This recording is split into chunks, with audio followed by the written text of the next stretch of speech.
भारतीय जनता पार्टीकडून माझी उमेदवारी माऊली जाहीर केलेली आहे आणि पंचायत समिती गणातून आपल्या कांदवाडी गणातून मुरारेता यांची उमेदवारी जाहीर केलेली आहे.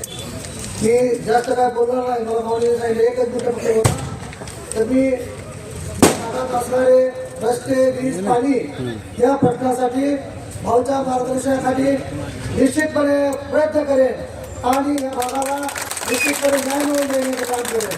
आणि मी 2017 साली मी पंचायत समिती निवडणुकीवर लढलो होतो, परंतु काही गोष्टी थोड्या माझ्यावर काही खंडन आणलं गेलं आणि त्या ठिकाणी मी थोड्या मताने पराभूत झालो होतो.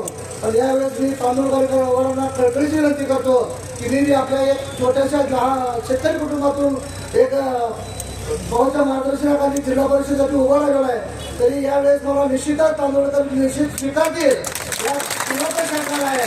आणि येणाऱ्या 7 तारखेला कमळ या चिन्हासमोर बटन दाबून मला आणि पुढारीताईंना प्रचंड अशा मला बहुमताने निवडून देतील हा मला ठामपणे विश्वास आहे.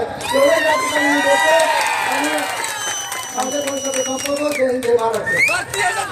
धन्यवाद दादा.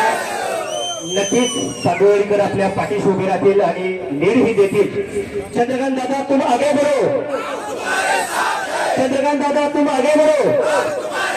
त्यानंतरची विनंती भाऊ रामचंद्र साहेब तुम आगे बढ़ो. भारतीय जनता